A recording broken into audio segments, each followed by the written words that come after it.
I'm Tara. I'm Ryan. We love Disney movies. So we decided to watch them all, from Snow White to Frozen 2 and beyond. Each episode will watch a different Walt Disney Animated Studios film and tell you all about it. Did we like it? Does it hold up? Who's our favorite hero? Or villain. We'll give you history and fun facts about each movie. And sometimes we'll invite our friends to watch along with us. So put on your tiara or your evil crown and join us on our adventure. This is Tara and Ryan's Princess Diaries. Hello and welcome to a Tara and Ryan's Princess Diaries MiniTale. And today we are going over 2019's Aladdin, a movie that I think you can agree, Tara, that neither of us thought we were going to enjoy nearly as much as we did. Yeah, I think for both of us, we were super excited when it first was announced and when Will Smith was cast. And then after it came out, we heard a lot of kind of negative feedback about people not really enjoying it. And so we never made the effort to see it in the theater. Were you excited when it was announced Will Smith was going to be I Genie? was, yeah. Because I feel like I kept... The thing with this is every piece of information that came out, I would ping pong to the other side. I'd go, this is going to be great. This is going to be bad. This is going to be great. Because it's got a bunch of weird elements in it. But having just seen it, real quick, your takeaway. I really liked it. I thought it captured the spirit of the original. We've watched the original fairly recently because we've already recorded that episode of the podcast. Yes. And so this is actually coming out the week after ours, but we recorded it a little while ago. Yeah. And so I really enjoyed it. When we were getting ready to watch it, I saw it was 2 hours and 15 minutes. And I was like, oh no, what did we get ourselves into? Like, why is this so long? Because I never felt that way watching it. It didn't feel long. No, so don't be intimidated by that. In fact, before we go on to, I think, gush about this movie in a lot of ways, in a surprising amount of ways, if you are thinking about watching this movie at all, if you want to go watch it now, go watch it now. If at any time during our discussion you decide, maybe I do want to watch it, stop the podcast, go and watch it, and then come back and listen to the rest. Yeah. If you're listening to this because you don't want to watch it, I still recommend after you're done watching it. We ended up really enjoying it. I think there was a lot of thought about Will Smith being the genie and him having some weird CG, which he kind of looked weird in spots like that, but nothing that was distracting. The movie, everything I thought that was going to be a distraction in this movie didn't distract me. And I found myself not comparing him to Robin Williams as much as I thought I would. The one line is infinite cosmic powers, itty bitty living space. Like that one, Will Smith, I think, says it 2 or 3 times in the film.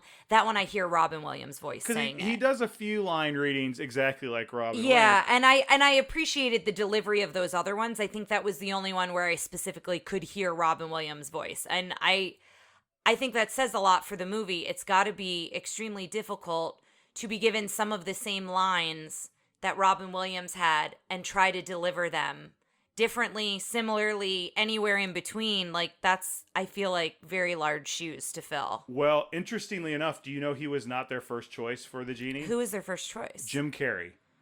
Oh, I think I like Will Smith in that role much better. I also like a black man in that role, not for nothing, but versus Jim Carrey. I don't know. I think the cast is so diverse. Yes.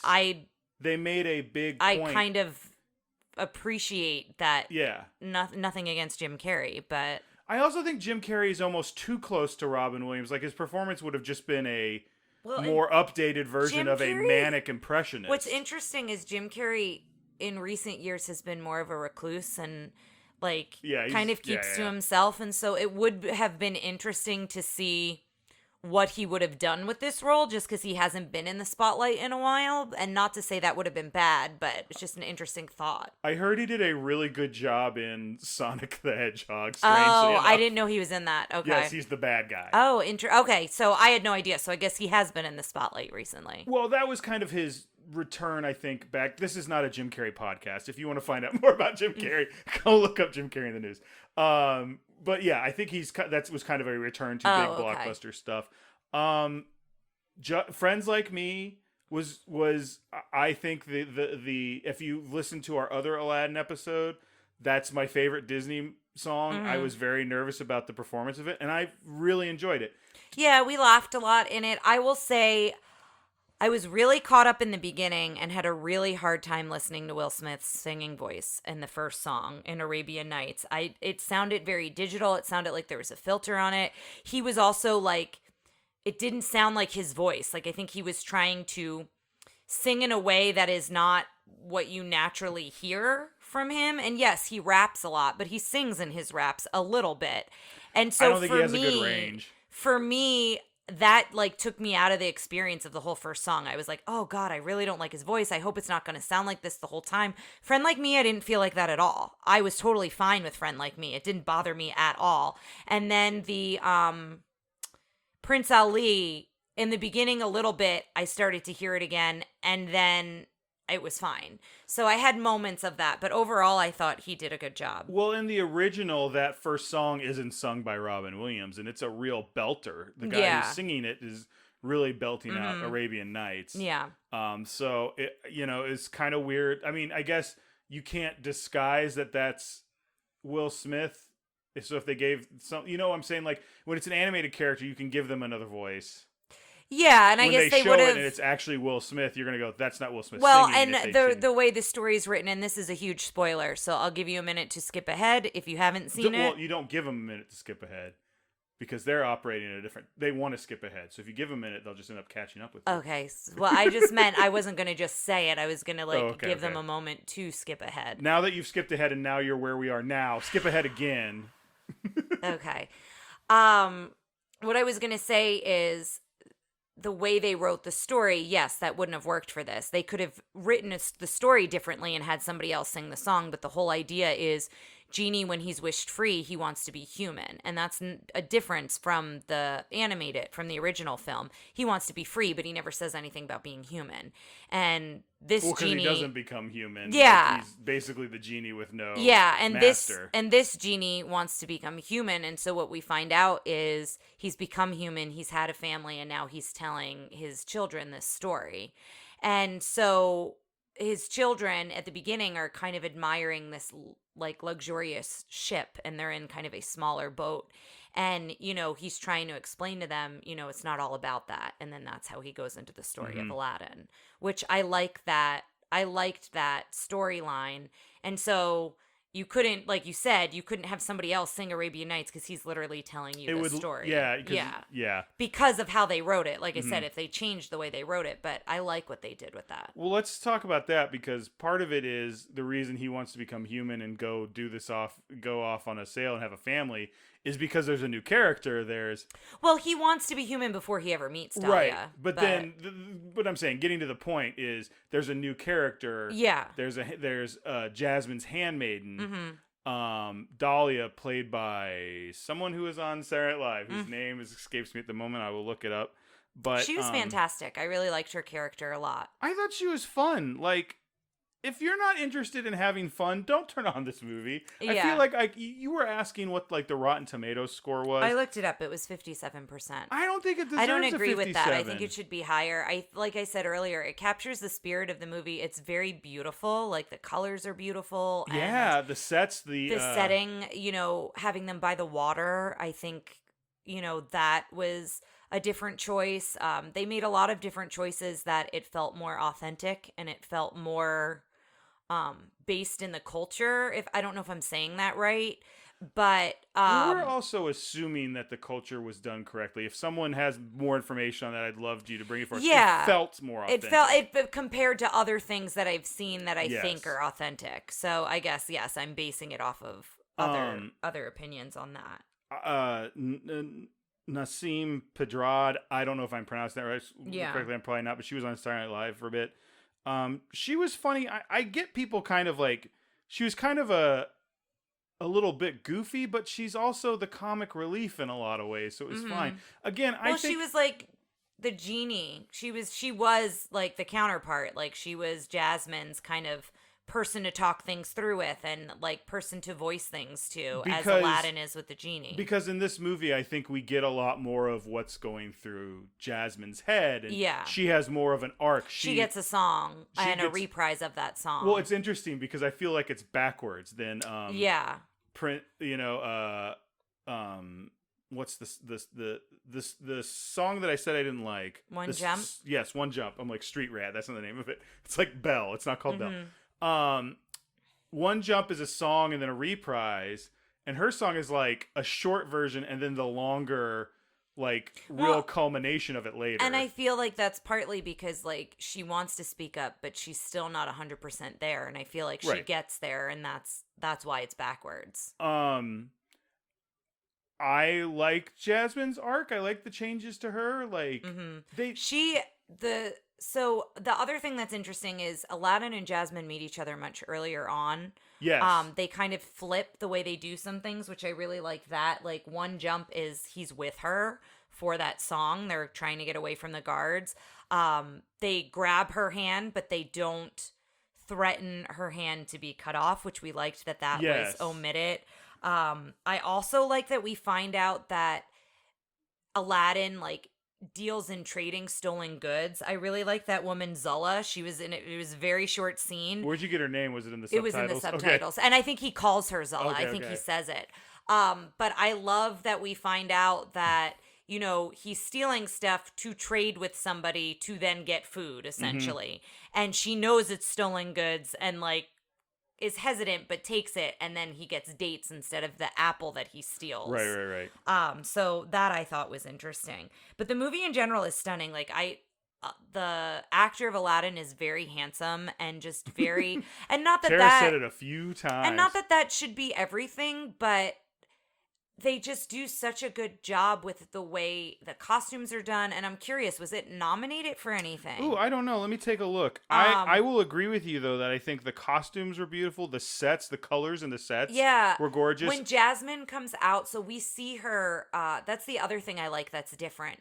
Aladdin is on to her pretty early on that she's not a commoner or someone who lives in the city of Agrabah because of the quality of her clothing. He thinks she's the handmaiden. Yeah, he thinks she's the handmaiden, but he knows that she comes from the palace. She tries in the beginning to kind of sway him otherwise, and he's like, "No, you've got." I don't know if it's silk, but he says, your clothing comes right off the merchant ship and goes right to the palace. Like that never ends up here. And so I liked that bit as well. But when we first see Jasmine in her attire as a princess, absolutely stunning. It's like this beautiful bright pink gown, and it just, and I think all of the costumes of all of the characters were really well done. So this it doesn't look like there's any Academy Award nominations. I don't think it got awarded for anything, which is a little bit surprising. I will say that Speechless, the new original song, was shortlisted for the Academy Awards, but was not nominated. Oh, okay. But specifically for this role, Will Smith was nominated for a Golden Raspberry, which is typically for the worst of the year. However, he was nominated for a Razzie Redeemer Award, which is a past winner of a Razzie Award who has done like a great job, like has come back since then. So I think that was kind of cool because I don't think I was nearly as excited as you were for Will Smith. I was like, I think because they put the stuff that you're most familiar with this movie, which is the one-to-one, like him kind of doing the Robin Williams stuff. I think they put that forward in the marketing. Yeah. And I would agree with that. When I saw it, I was less pumped. When I heard he was cast in the role, I was excited. I would agree with that. We also talked about how much we really liked the score of the film. They did a really good job with having instruments that sounded of that world and using kind of, I want to make sure I'm choosing my words wisely, but having authentic Middle Eastern, I think, and North just African, the way the score was done, like you'd hear glimpses of Friend Like Me when Jafar was becoming all powerful. You'd hear a whole new world, but it would be transformed and warped a little bit. The score was really good. Yeah, like the instrumentation was good because some of that song has that music has been there before, but it was a different instrumentation that sounded really cool. Mm-hmm. I really liked it. I was really impressed with Iago, which was someone I was not, when I learned that he didn't talk like Gilbert Gottfried. And I don't mean the Gilbert Gottfried voice, but he wasn't like, hey, Jafar, what are we going to do? Like, he just talks like a parrot the whole time. But he is a good character. He made us laugh a lot, and he's also very dark. And I would argue almost more sinister than Jafar in certain moments. Like, he gets really intense, but I liked Iago more than I thought I would as well. I really did. I have a fact about him real quick because he was voiced by Alan Tudyk, who was in Serenity and Firefly, and from a bunch of that stuff. But this is his 8th Disney film. Oh. I can go through them real quick. Wreck-It Ralph, he was King Candy. Oh, okay. Now I know who you're talking Frozen, about. he's the Duke of Wesselton. Big Hero 6, he's Alistair Cray. Zootopia, like, he's kind of become the Disney Animated Studios... Like Good Luck Charm? Good Luck Charm. But he's Zootopia, he's Moana, he was doing the vocal effects for Hey Hey. Yeah! So this makes the second time he has been a Disney bird. That's great. I love that. So anyway, yeah. That's really cool. Some of the other things we noticed that were different that we liked, there's one part in One Jump where in the animated version, it's all these very, like, busty women, like... Oh, yeah. Kind of, like...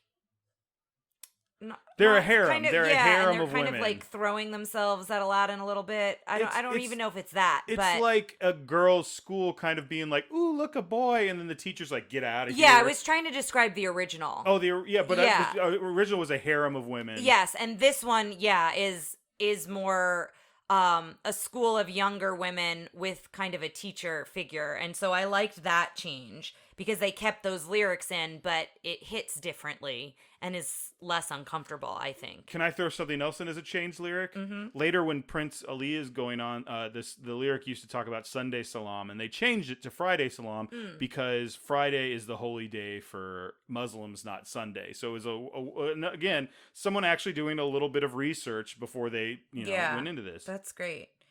Something else that they did a little differently that we both said we really liked was when she uses the pole to get across from the tops of the buildings.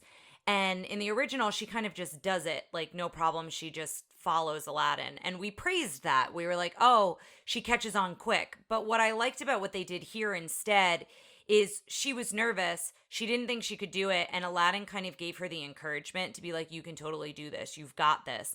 And she did it. So he didn't go to save her, but he helped encourage her. And you were mentioning that she should be hesitant because...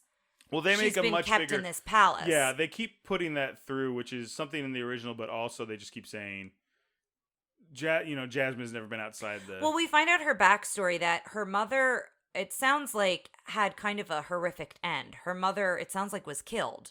Because they never really explain it, and Aladdin says, well, it wasn't the people of Agrabah. The people of Agrabah loved her. So I'm wondering if Jafar had a hand in that. I wonder if that was a plot point that got edited out. But I like that we find out her backstory. We find out that her mother was loved by the people and that her mother was very hands-on and worked with the people and was out and about. And when her mother was killed, her father basically shut her in the palace. I've got a little bit about that. Oh, okay.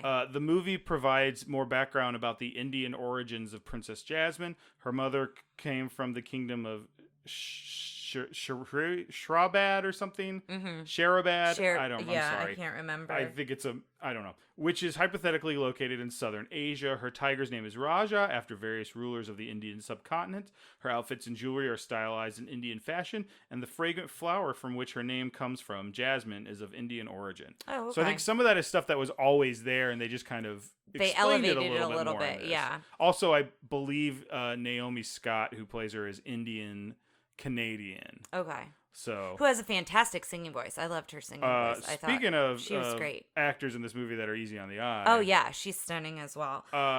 Speaking of Aladdin being easy on the eye, were you upset that he didn't walk around mostly shirtless as he did in the cartoon? I was not. I like that doesn't. If you didn't say it, I would have never even thought about it. Right. We also find out Jafar's backstory. We find out that Jafar started out as a thief and kind of in a similar position as Aladdin. And whereas Aladdin uses it to help people, Jafar used it to get ahead. And so we find that out.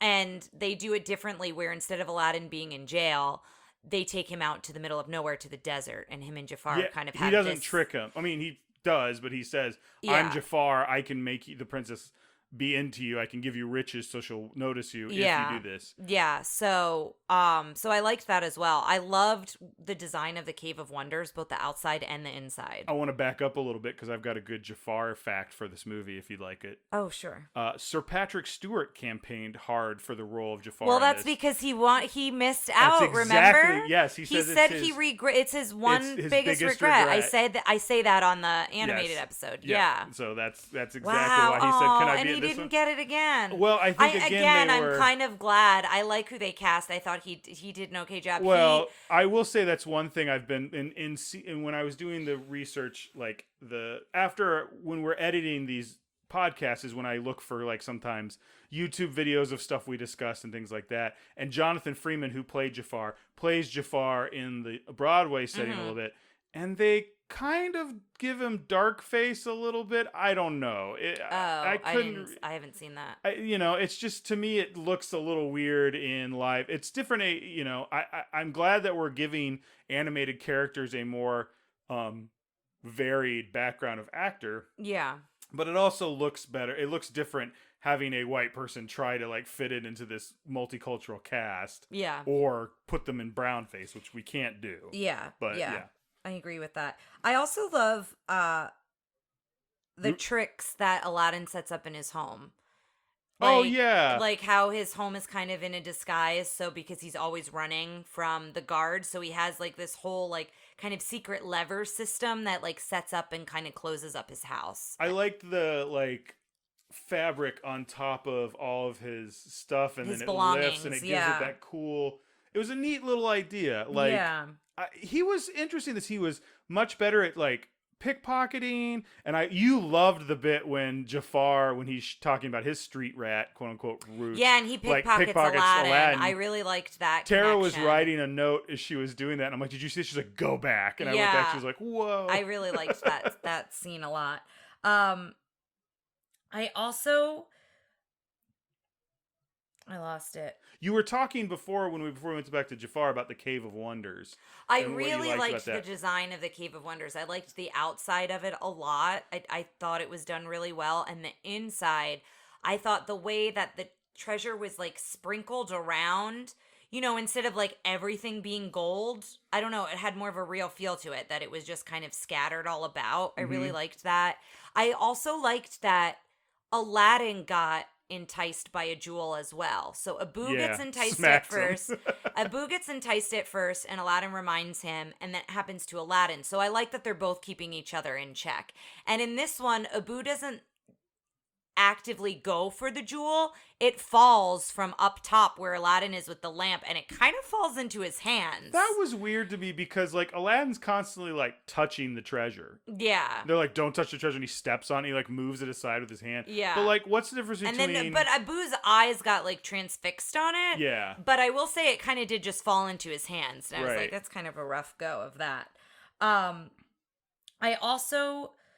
We find out a little bit more. I like the Sultan better. We talk about the Sultan in the animated version, so go listen to it if you haven't yet. Well, we talked about when we thought maybe he was being hypnotized into being it was affecting his brain because he's such a boyish cartoon of a man. Yeah. And this one is pretty serious, but... And I like this one because we have real conversations with him. Like, you hear him arguing with Jafar. Jafar wants to invade. Jafar wants to invade their mother's kingdom, and Sultan is very much against it. And so I like that we see that the Sultan isn't really a pushover. Mm-hmm. It's truly he's being hypnotized. And we see Jafar try to hypnotize him and hypnotize Aladdin, and it doesn't ever work. We never see it work out until the last time he hypnotizes the Sultan. And then Aladdin sees it's the staff and breaks it. So really... It doesn't happen that third time either. Were you disappointed that we saw a lot of Cobra imagery with Jafar, but we didn't get the big giant snake fight like we did in the original? No, I didn't miss that. Did you like the big giant Iago? That was kind of horrifying when he turns Iago, after he's the sorcerer, and he turns Iago giant, and that whole chase through the city. Giant Iago up close is kind of raggedy. It was kind of intense. Also, when Jafar says that Jasmine should be seen and not heard, this Jafar has a lot of go away heat because there's a lot of comments about how Jasmine, as a woman and a princess, it's not her place to be talking about what they should do about invading and stuff like that. So those moments come up throughout. And I will say the story is written, the story's focused on that. She wants to be the next Sultan. Yes. She doesn't understand why she can't be. And so I understand why they played that a little bit heavier, but it definitely like made me uncomfortable every time I heard him say one of those lines. I liked Jafar in the live action. He was probably the furthest, like, how much I liked Jafar in I pretty much liked every animated version better than this version, but like a lot of them were very close. Jafar was the furthest. Like, I didn't like Jafar nearly as much as I liked. I would agree with Jafar. that. Yeah. But I expected to come into this and him to be like my least favorite part. And I mean, I guess he still was. I'll tell you what, not in the way you thought. We'll go into my least favorite part here in a second. I think you know what it is. We'll get there. Okay. But I liked him a lot better than I thought I would. Yeah. I don't think he's nearly as interesting, but he's also not as, he's still mustache twirly, but I liked them giving him a background. Like, it didn't really change him, or like, I think sometimes when they give villains background, it makes it feel like they want you to go, oh, I understand why he's a villain. And like, that didn't do that to this Jafar at all. It just kind of gave him like it almost made Aladdin better because he's like, you could have done this. This could have been your path. But instead you took the good path, which was not as easy or not as rewarding, but here you are. Yeah. The part I liked the least was, and by far, was the second that we got to the credits. Oh. So first we get to the credits and we have like the reception from the wedding or whatever. Yeah. And it's just like a dance party to the camera. Like really fun, like that everyone was having a good time. Yeah. It looked like that's exactly. It looked like everyone was having a great time. And then it cuts to DJ Khaled. Yeah. Another one, and he's doing "Friend Like Me" with Will Smith, and it is awful. Yeah, like, it's really bad. As soon as it goes to regular credits, guys, just turn it off. Just turn it off. Although you can look on Spotify and listen to it too. Turn it on mute. Really curious. Turn it on mute and watch it, because all those people worked on this movie and they deserve their moment in the sun. But God, that was awful. I also really liked the part where Dahlia pretends to be the princess when Aladdin doesn't yet know. That's something else that was different that we didn't mention. We mentioned that Aladdin thinks she's the handmaiden, but he eventually goes in to sneak into the palace and still thinks she's the handmaiden. And so her and Dahlia switch roles, and Dahlia is so funny trying to pretend she's the princess.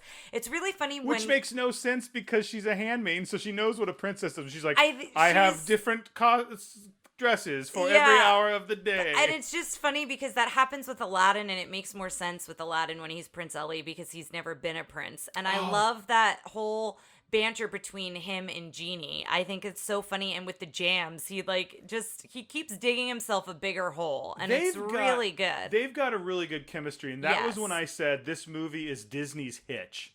It's Will Smith trying to set Aladdin up on a date. Yeah, well, and when he was getting him to dance, when he was like, that whole scene too, there's a scene where Jasmine and Prince Ali are going to dance. He doesn't know to dance, so like the genie like puppets him. There's a lot of scenes where the genie is puppeting Aladdin to dance, and what you think if you're immersed in this movie is, oh, he can't dance. The genie is moving him with magic. Yeah, but that actor had to learn how to dance and then look like he was not in control of his dancing, which had to be really even harder. Good. He's a great dancer. When he's dancing in Friend Like Me, there are parts in Friend Like Me that I was like just 100% into. It was really good. Yeah, I liked Friend Like Me a lot. Spoiler alert, guys. Tara and I like most things. So that's true. I will say though, we try to come at it as honest as possible, and I will say we came into it, I think, with low expectations, and that could be part of it too.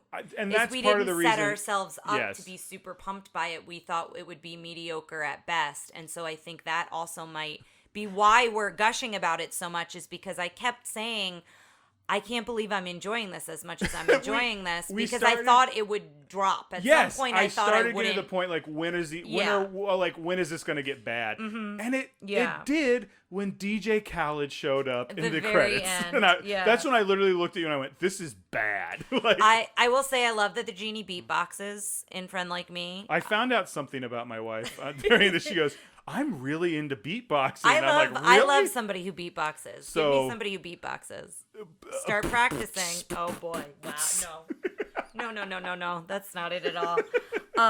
But yeah, the genie beatboxes, and then Jasmine does at the end in the party scene. I mean, she's pretending to. Yeah. But it was funny because every once in a while, especially in the dance numbers, they'd really take it to like a 90s hip hop place. Yeah. And kind of like, because I remember when she did that, she's pretending to beatbox, and Dolly is in the back doing like pumping like this, like doing like the handover. Yeah. Like they'll do that every once in a while in this, and I really like movies where it looks like the cast had a good time, and God, I hope this cast had a good time. Yeah, it looked like they did. I'll put this up, but I very much remember there was like an interview, a Disney interview they did, where Will Smith presented to, I gotta look up his name, but the guy who played Aladdin and Naomi Scott, Mina Masad, he presented them their action figures. I've seen that, yeah. And he's like, "Isn't that great? You're an action figure now." But he goes, "But look at," then they're talking about like, oh, they start talking about the importance of when I was a kid, there weren't a lot of action figures that looked like me. Yeah. And he's like,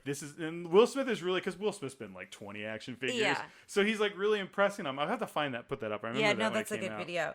I also, talking about differences, I like that the genie stresses be specific with your words. Like, your wishes can have gray areas, because that comes back into play later with Jafar, when Jafar wishes to be all powerful.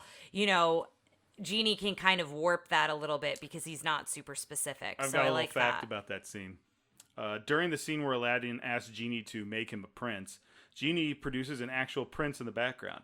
The prince is dressed in colors of pink and lime green, the same colors in the title logo, and a nod to Will Smith's comedy, The Fresh Prince of Bel-Air. That's fun. I like that. Also, speaking of nods to things, it's during the same part of the movie.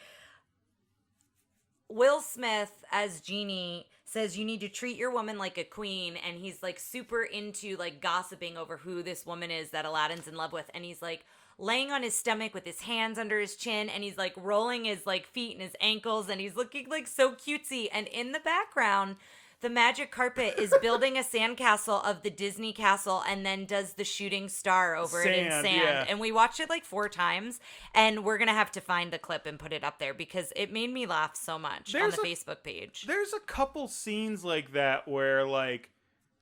There's a direct nod. He pulls down a scroll, and it's the animated Genie, animated Aladdin, animated Sultan. So that's what I'm talking about. There's a few scenes in here that are kind of like the opposite of toxic masculinity. Oh, like okay. You're going completely different way. Sorry. So when he starts talking about Jasmine, like Genie's investing, he's like, "Is she like you got to treat your woman like a queen?" Blah blah. Yeah. The part where they're holding hands when he's like explaining. Yeah, that's when they're still in the Cave of Wonders. Yeah, I love that they were holding hands. Genie just grabs his hand and they just walk. And it's interesting to me that this came out of this, and it's been a while since I've seen a Guy Ritchie movie, but this is directed by Guy Ritchie, who's done like Snatch and Lock, Stock, and Two Smoking Barrels, and very.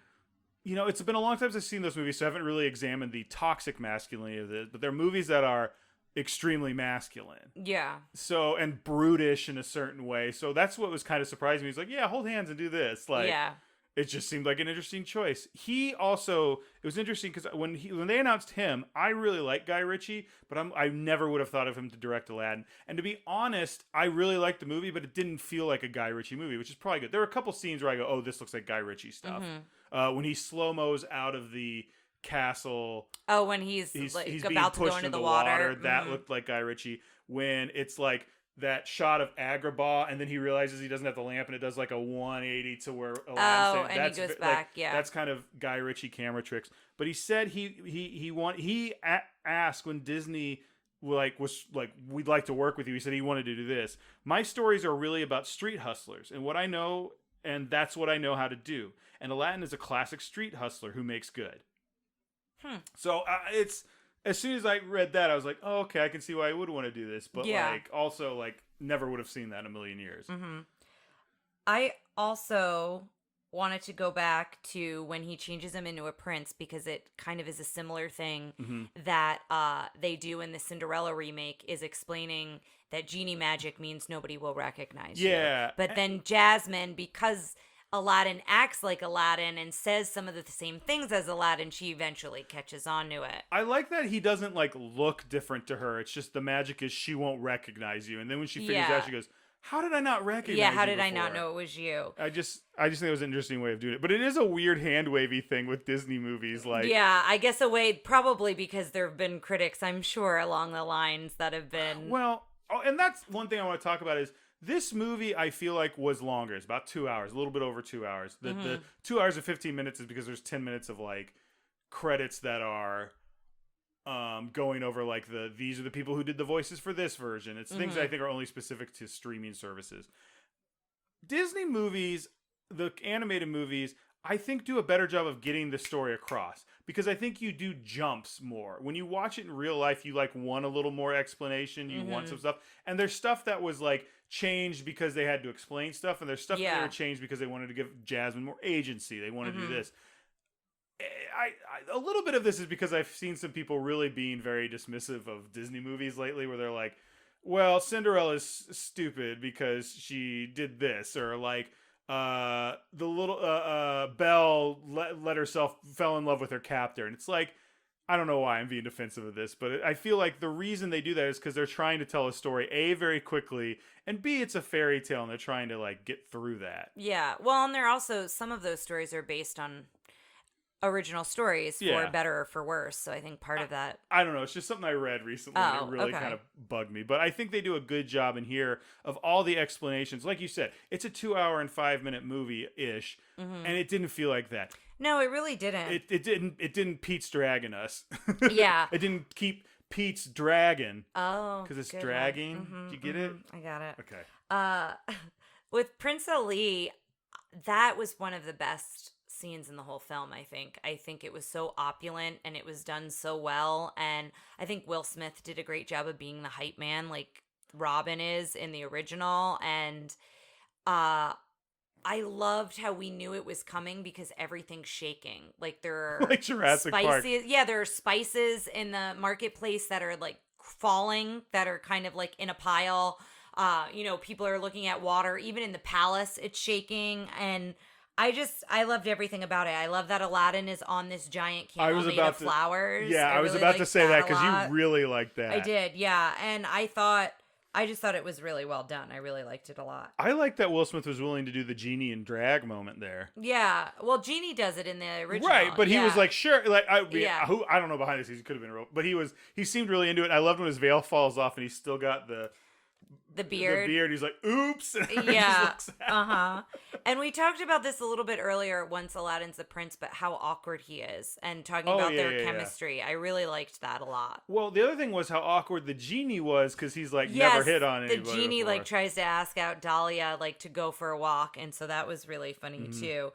Oh, something else I really liked, when they're at the party, they're having like this celebration after Prince Ali arrives, and where we talked about them dancing and everything. There's a moment where Jafar comes on him and it's dark and he's lit up by the fireworks, and I really liked that moment a lot. Well, he's hidden and then a firework goes off, and that's how you see him. That's how he's lit. Yeah, so I thought that was really cool. Can we talk about we're getting a little close here, but I want to make sure everyone knows that we are #Team Hakeem. Yes, Team Hakeem was great. The main guard, the head of the guards, was great. Who like isn't really is in the movie. It keeps popping up to arrest Aladdin, and then like when, because I always wonder this, when Jafar's like, I wish to be Sultan. It's like, you don't just get to be Sultan, like, unless the genie ensorcels everybody else's mind to go, oh yeah, you're like, everyone could go, no, you're not. And that's just to prove to you that we, the people, have the ability to make the decision who our leaders are. Rise up, the proletariat. No, anyway, real talk with Ryan. Ryan, whether you want it or not. So, Jasmine, like, when she appeals to Hakeem, which is a great Jasmine moment, but also when we were like, go Hakeem, because Hakeem goes, you're right, he's not the Sultan. I'm like, yeah, it's a really great moment, and it's a moment where her father finally sees her for who she is now, like the woman she's become, and that feeds into later on when he declares that she will be the next sultan, which is a pretty powerful moment as well, towards the end of the film. I also liked after they go on the magic carpet for Whole New World and Genie goes on the stroll with Dahlia, they both kind of dish. Like Genie and Aladdin are dishing, and then Dahlia and Jasmine are dishing. I love that you say that. Yeah. They cut it back and forth, so you kind of hear where they're both at with how they're feeling about each other, which I thought was cool. The next thing I want to talk about is the end of the movie. Do Yeah. you have some stuff you want to talk? Oh, I do have one fact about the magic carpet ride.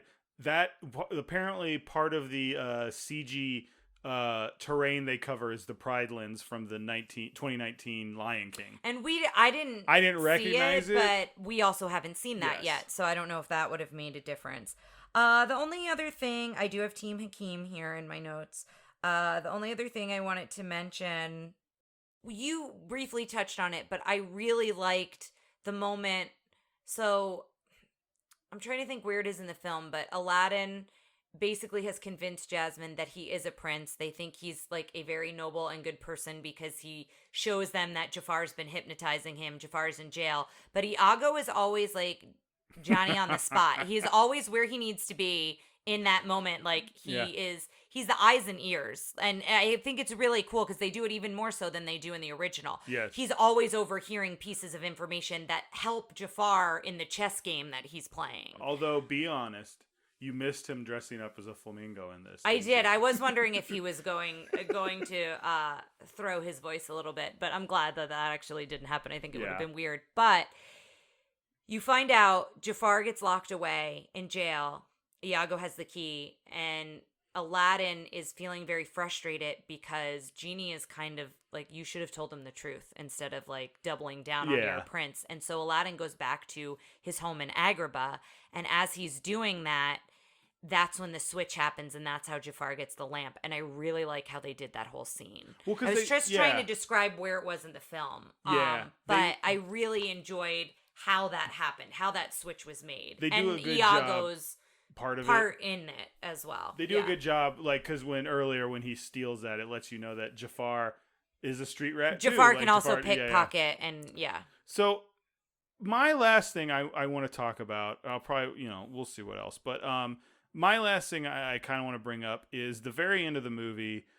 Aladdin sets Genie free. Genie goes to Dahlia. Like, Aladdin has apologized for lying to Jasmine and the Sultan, and he leaves. Like, he walks out of the scene. He doesn't dilly-dally. He's like out of there. It's fine. I like that because it gives the Sultan a moment. Gives the Sultan a moment with Jasmine. Yeah, the Sultan makes Jasmine the Sultan, which is a cool addition to this. And he says, you can change the law. Yeah. So she does, of course. But the way she does is he's out on the street and she goes, you there, thief, by order of the Sultan. So she's now on the street. The whole street stops and looks at her because, oh my God, we've never seen Jasmine. She hasn't been out in years. The princess hasn't been out in years. They talk about that a lot. And then she just runs up to this beggar person. Yeah. Who most of the people probably know as Aladdin because he's stolen from most of them. Maybe not. Yeah. Maybe he's not on his block or something. Maybe. Whatever. But then they just start kissing. And you have to imagine that group is like, should we line up behind him? Is she out here to kiss all of us? What's happening? But also, there was a bunch of weird magic that was happening moments ago. There was a giant parrot that tore through the town. Yeah, or the city of Agrabah. What a day. What a day we've had. Yeah. And boy, this is a bad segue, but what a movie we've seen. Real quick wrap-ups. Go check it out, guys. It's worth watching. I was pleasantly surprised. Again, I don't know if part of that is we had lower expectations, but regardless, I would watch it again. Do I think it's as good as the original one? No. Do I think it makes some course corrections that are interesting? Yes. Do I think it's a real close second to that one? And yes. It's a lot of fun. Visually, it's fun. I think the music is, like auditorily with the music and the score, if you're into that, they make some very interesting and unique choices that I think are really cool. But yeah, guys, check that out, and we will see you next time with another MiniTale. Thanks for listening to Tara and Ryan's Princess Diaries. If you want to tell us your favorite Disney villain and why it's Gaston, send us an email at trprincessdiaries@gmail.com. Or you can send a tweet about how great Maleficent is to @TRPDiaries. Check out our Facebook group by searching for Tara and Ryan's Princess Diaries. Tara and Ryan's Princess Diaries are available on iTunes, Stitcher, Spotify, Overcast, and many more. Wherever you hear us, please be our knight in shining armor and give us a 5-star review. Thanks again, and until next time, remember to always live happily ever after.